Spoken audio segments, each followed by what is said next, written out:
जिस तरह से 70 और 80 के दशक में दुनिया में यूएसएसआर और अमेरिका के बीच एक कोल्ड वॉर चल रहा था, उसी तरह का कोल्ड वॉर इन दिनों महाराष्ट्र की राजनीति में एकनाथ शिंदे, देवेंद्र फडणवीस और उद्धव ठाकरे के बीच चलता हुआ नजर आ रहा है।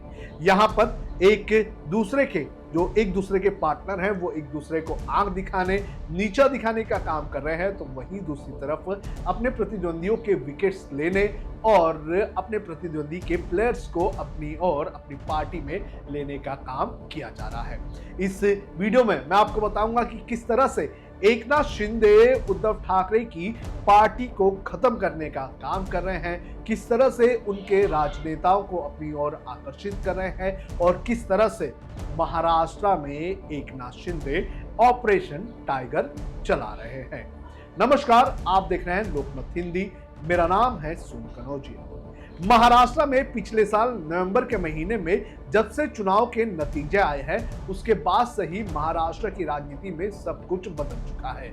महाराष्ट्र की राजनीति में उसके पहले तक देवेंद्र फडणवीस और एकनाथ शिंदे के बीच सब कुछ सही चल रहा था। एकनाथ शिंदे ड्राइविंग सीट पर थे और जो कह रहे थे वो बीजेपी को करना पड़ रहा था।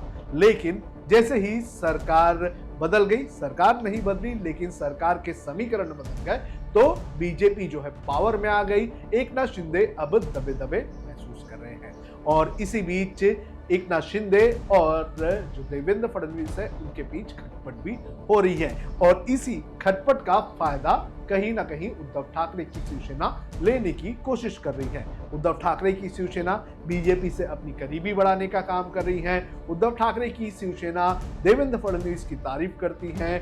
उद्धव ठाकरे जाकर देवेंद्र फडणवीस से मुलाकात करते हैं, आदित्य ठाकरे जाकर मुलाकात करते हैं। तो इन्हीं सारी चीजों के बीच कहीं ना कहीं एकनाथ शिंदे को अनकंफर्टेबल और कमजोर करने का काम भी किया जा रहा है, ऐसा बताया जा रहा है।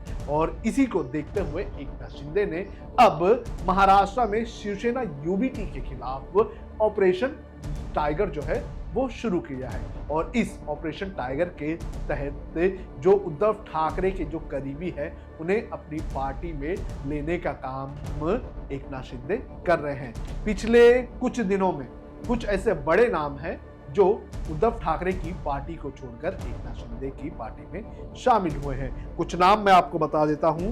पिछले कुछ दिनों पहले यानी कि फरवरी के महीने में 20 तारीख के आसपास राजन साल्वे जो कि पूर्व विधायक है और सिंधुदुर्ग और कोंकण में एक बड़ा चेहरा शिवसेना के रहे हैं, वो एकनाथ शिंदे की पार्टी में शामिल हो गए। इसके बाद सिंधुदुर्ग के जो प्रमुख थे, सिंधुदुर्ग शिवसेना यूबीटी के जो प्रमुख थे संजय पड़ते, वो भी पिछले हफ्ते जो है वो गुरुवार को शिवसेना यूबीटी छोड़कर एकनाथ शिंदे में ज्वाइन हो गए। इसके बाद पूर्व विधायक हटकंगांगले के सुजीत मिंचलकर वो भी एकनाथ शिंदे की शिवसेना में शामिल हो गए हैं। ये तीनों कोई छोटे मोटे नाम नहीं है, ये तीनों बड़े नाम है और ये तीनों जो है पिछले 15 दिन के अंदर एकनाथ शिंदे की शिवसेना में शामिल हुए हैं। अब ये चीज देखिए कि किस तरह से जो शिवसेना यूबीटी है वो ये कोशिश कर रही है कि हम बीजेपी के करीब जाए, देवेंद्र फडणवीस की तारीफ की जाए और जो सरकार है उसमें कहीं ना कहीं शामिल हो जाए और एकनाथ शिंदे को साइडलाइन किया जाए। लेकिन एकनाथ शिंदे यहाँ पर कुछ और ही प्लानिंग कर रहे हैं। एकनाथ शिंदे यहाँ पर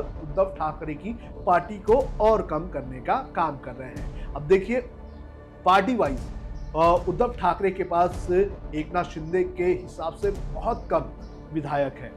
एमपीज के हिसाब से अगर देख लिया जाए तो सिर्फ 2 ही एमपीज का फर्क है और इस हिसाब से एकनाथ शिंदे जो है वो कैडर वाइज, जो विधायक वाइज है, जो पुराने नेता है, उनके हिसाब से जो है शिवसेना को कम करने का काम कर रहे हैं। यानी कि अगर जो उद्धव ठाकरे हैं, अगर वो देवेंद्र फडणवीस के पास जाते भी हैं और ऑफर भी करते हैं, तो ऑफर करने तक एकनाथ शिंदे ऐसा प्लान बना रहे हैं कि उद्धव ठाकरे के पास कुछ रहेगा ही नहीं। तो इस तरह से अगर हम एकनाथ शिंदे की प्लानिंग को देखें तो अगर एकनाथ शिंदे इसमें सक्सेसफुल होते हैं तो उद्धव ठाकरे के पास बार्गेनिंग करने के लिए और बीजेपी को ऑफर करने के लिए कुछ भी नहीं हो सकता है। तो एकनाथ शिंदे इस वक्त ऐसा लग रहा है कि एक मास्टर प्लान पर काम कर रहे हैं और इस मास्टर प्लान के तहत अगर देख लिया जाए तो एकनाथ शिंदे ऊपर से नहीं लेकिन नीचे से शिवसेना यूबीटी को खत्म करने का काम कर रहे हैं। आपको बता दें कि आने वाले दिनों में मुंबई समेत महाराष्ट्र के जो कई सारे म्युनिसिपल इलेक्शंस हैं, म्युनिसिपल कॉरपोरेशन के इलेक्शंस वो होने वाले हैं और इन म्युनिसिपल कॉरपोरेशंस में जो बड़े पैमाने पर जीत कराएगा, स्थिति जो है उसकी वहां पर काफी ज्यादा पावरफुल हो जाएगी। और उद्धव ठाकरे की अगर बात करें तो ये म्युनिसिपल कॉरपोरेशन के जो चुनाव हैं ये उद्धव ठाकरे के लिए जीतना बेहद ज़्यादा ज़रूरी है, क्योंकि अगर म्युनिसिपल कॉरपोरेशन और ख़ास तौर पर बीएमसी में उद्धव ठाकरे ने जीत हासिल नहीं की तो उद्धव ठाकरे के राजनीतिक करियर पर सवाल उठने लगेगा, उनकी पार्टी के भविष्य पर सवाल उठने लगेगा और शिवसेना का जो बाला साहेब ठाकरे की शिवसेना थी और बाला साहेब ठाकरे के परिवार का जो एक वर्चस्व हुआ करता था महाराष्ट्र की पॉलिटिक्स में, वो कहीं ना कहीं खत्म हो सकता है। तो एकनाथ शिंदे कहीं ना कहीं ग्राउंड लेवल पर कार्यकर्ताओं को जो है अपनी ओर आकर्षित करने का, अपनी पार्टी में शामिल करने का काम कर रहे हैं और उद्धव ठाकरे को कहीं ना कहीं कमजोर करने का काम कर रहे हैं। तो ये एकनाथ शिंदे का ऑपरेशन टाइगर है, जिस ऑपरेशन टाइगर को लगातार जो एकनाथ शिंदे हैं वो चला रहे हैं और शिवसेना यूबीटी के नेताओं को अपनी पार्टी में खींचने का काम कर रहे हैं।